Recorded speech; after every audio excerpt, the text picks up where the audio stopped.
الحمدللہ آج 19 جون 2022 کو سنڈے کے دن ہمارا یہ پبلک سیشن نمبر 48 منعقد ہونے جا رہا ہے۔ آپ کے سوالات یہ پرچیوں کی شکل میں میرے پاس آ چکے ہیں۔ انہیں ڈسکس کرنے سے پہلے ایک کرنٹ افیئر کے طور پر کل کراچی کی ایک لوکل کورٹ کا ڈیسیژن آیا ہے ڈاکٹر عامر لیاقت حسین رحمہ اللہ تعالی کے حوالے سے کہ ان کے پوسٹ مارٹم کا حکم انہوں نے دیا ہے۔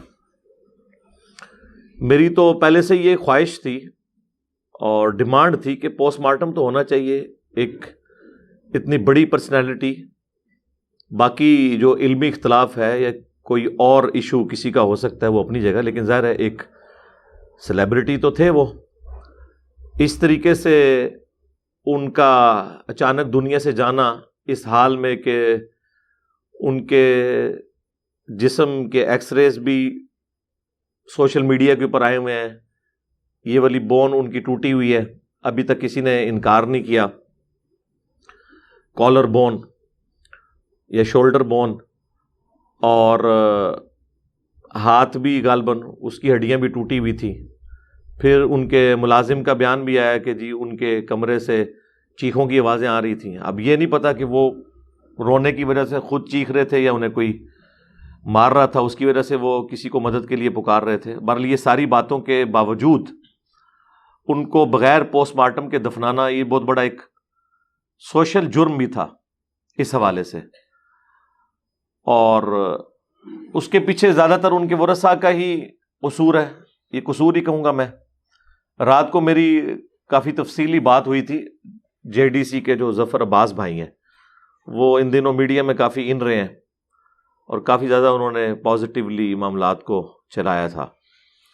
تو میں نے ان سے یہی پوچھا، کیونکہ میں نے یہ ریکارڈنگ کا ارادہ بنا لیا تھا کہ میں صبح تھوڑا بہت اس پہ بولوں گا، کہ کیا وجہ ہے کہ ان کا پوسٹ مارٹم اس وقت نہیں ہوا، جبکہ خبروں میں ریئل ٹائم ہمارے پاس انفارمیشن آ رہی تھی کہ پولیس نے پوسٹ مارٹم کے بغیر ورثاء کے حوالے لاش کرنے سے منع کر دیا ہے۔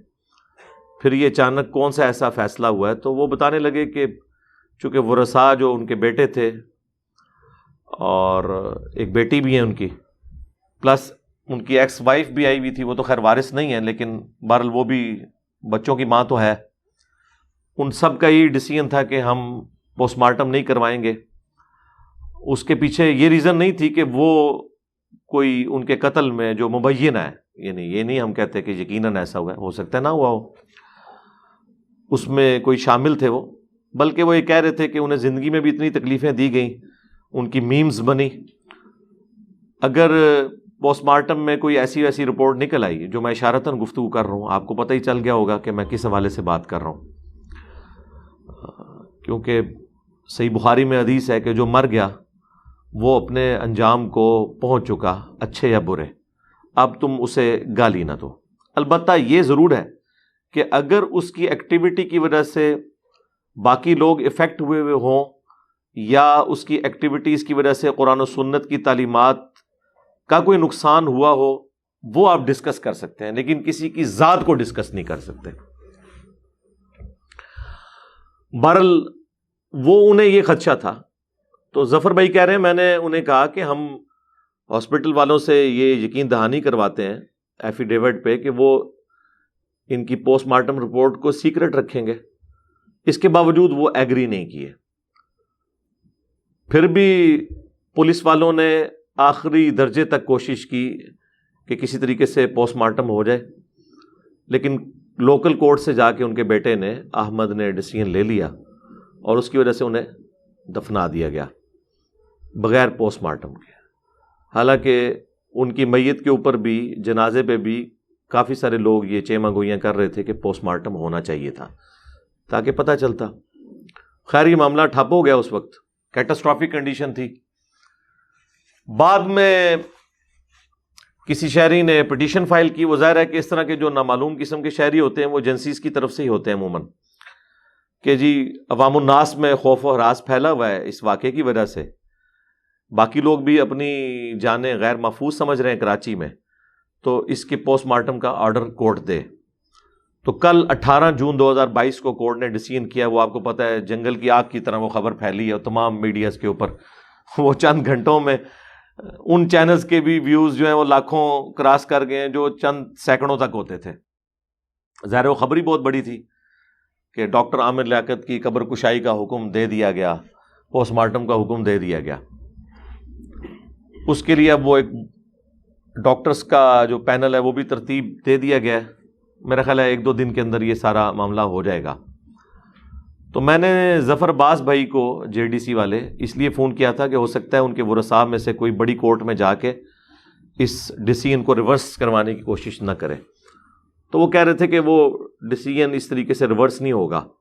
اگر کوئی گیا بھی نہ تو ان کے باقی رشتہ دار کھڑے ہو جائیں گے کہ ہمیں تو خدشہ ہے کہ اسے مارا گیا ہے. تو ظاہر کورٹ نے ڈیسیژن اسی حق میں کرنا ہے کہ پوسٹ مارٹم ہو. اگر ان کا اپنا بیٹا اور بیٹی بھی یہ کہتے ہیں نا کہ پوسٹ مارٹم نہیں ہونا چاہیے تو ان کا کوئی بھتیجا کھڑا ہو جائے گا. ان کے بھانجے بھتیجے تو ان کی اپنی عمر کے ہیں, سینئر ہیں, کہ جی ہمارے قریبی رشتہ دار کو قتل کیا گیا, پوسٹ مارٹم ہو. تو کورٹ نے تو ڈیسیژن دینا ہے اس بنیاد پہ کہ جس میں کورٹ اپنی بھی جان چھڑائے پلس جو پبلک ویلفیئر والی بات ہو. تو یہی ہے کہ پوسٹ مارٹم تو ہونا چاہیے, ایک ہائی پروفائل کیس ہے, اس لیے وہ یہی ڈیسیژن کریں گے. تو ان کا موقف یہ تھا کہ وہ شاید بڑی کورٹ میں نہیں جائیں گے اور یہ اسی طریقے سے ڈیسیژن ایگزیکیوٹ ہوگا. اب چونکہ ایک پوسٹ مارٹم کا ایشو ہے اور مرنے کے بعد قبر کشائی کرنے کے بعد اتنے دن گزر جانے کے بعد قبر سے ایک بندے کو نکالنا اور پھر اس کی لاش کے کچھ حصے لینا پوسٹ مارٹم کے لیے, تو ظاہر ایک تکلیف دہ چیز ہے. اور وہ پبلکلی نہیں ہوتا, وہ چند ایک لوگ جاتے ہیں, باقی پولیس کا حصار ہوتا ہے, کوئی اور قریب نہیں آ سکتا کہ کوئی آ کے ویڈیو بنا لے. ظاہر ہے کہ آپ نے لاش کی حرمت کا بھی خیال کرنا ہے, یہ ساری چیزیں اس کے ساتھ جڑی ہوئی ہیں. اور عوام الناس میں تو عجیب و غریب باتیں مشہور ہیں نا کہ جی وہ محمد کے غلاموں کا کفن میلا نہیں ہوتا. جی وہ اگر سائبیریا میں دفن ہو تو 10,000 سال تک بھی کچھ نہیں ہوگا. ظاہر ہے کہ وہ فریزنگ پوائنٹ پہ ہے وہاں پہ. لیکن عام حالت میں یہ کوئی تھم رول نہیں ہے, یہ ایکسیپشن صرف پیغمبروں کی ہے جی. اور اس کی اصل قرآن حکیم میں موجود ہے. حضرت سلیمان علیہ السلام کی جب ڈیتھ ہو گئی تو اللہ تعالیٰ فرماتا ہے کہ ان کی ڈیتھ کے اوپر جو جنات تھے انہیں معلوم نہیں چلا مگر ایک کیڑا جس نے ان کی لاٹھی جو ہے وہ کھا لی تھی, جس کی وجہ سے ان کا جسم نیچے آ گیا. اس کی وجہ سے لوگوں کو پتہ چلا کہ یہ تو فوت ہو چکے ہیں, کیونکہ وہ ٹیمپل آف سلیمان تعمیر ہو رہا تھا, ہیکل سلیمانی. تو حضرت سلیمان علیہ السلام کی موت کا وقت اسی دوران آ گیا تو وہ لاٹھی پہ یوں ٹیک رکھ کے نا بیٹھ گیا ایسے کر کے, یہ جو بھی کوئی پوسچر ہوگا. تو اب گوشت تو زیادہ مرغوب غذا ہے کیڑوں کی, لیکن اتنے عرصے تک اب وہ دیمک نے ایک دن میں تو نہیں چاٹی ہوگی لکڑی, ہفتوں مہینوں لگے ہوں گے جب تک پورا وہ تعمیر نہیں ہو گیا. اور اس واقعے کا ذکر قرآن میں موجود ہے. لہذا قرآن میں عقیدہ انبیاء اکرام کے بارے میں کہ ان کے جسم سلامت رہتے ہیں مرنے کے بعد, اس کی اصل قرآن کے اندر موجود ہے ان آیات کے اندر. ابو داؤد میں ایک حدیث موجود ہے, مشکات میں بھی موجود ہے اور کئی ایک کتابوں میں, اور محدثین کا آلموسٹ اجماع ہے اس حدیث کے اوپر. 1-2 محدثین نے اختلاف کیا ہے, وہ بھی ان کو وہم لگا ہے کہ اللہ کے محبوب صلی اللہ علیہ وآلہ وسلم نے فرمایا کہ جمعے کا دن سارے ایام کا سردار ہے. اس دن آدم علیہ السلام پیدا ہوئے, اسی دن وہ فوت ہوئے, اسی دن قیامت قائم ہوگی. تم جمعے کے دن مجھ پر کثرت سے درود پڑھو, تمہارا درود مجھ پر پیش کیا جائے گا. اللہم صلی علی محمد وعلی آل محمد. ایک صحابی نے جرأت کر کے عرض کی کہ اللہ کے رسول, جب آپ مر جائیں گے اور آپ کی ہڈیاں مٹی میں گھل مل جائیں گی, یہ الفاظ ہیں کیونکہ اس وقت 295C کا یوز اس طریقے سے نہیں کیا جاتا تھا, نہ وہ تھی مدینہ شریف میں اس حوالے سے. تو کسی نے ان کے اوپر گستاخی کا فتویٰ نہیں لگایا, اور ان کے سوال کرنے کی برکت سے عقیدہ پتہ چل گیا. جب آپ مر جائیں گے آپ کی ہڈیاں مٹی میں گھل مل جائیں گی, کیا اس وقت بھی آپ پر درود پیش ہوگا؟ تو آپ صلی اللہ علیہ وآلہ وسلم نے فرمایا ان اللہ حرم علی الارض ان تأکل اجساد الانبیاء، بے شک اللہ تعالیٰ نے حرام کر دیا ہے انبیاء کے حق میں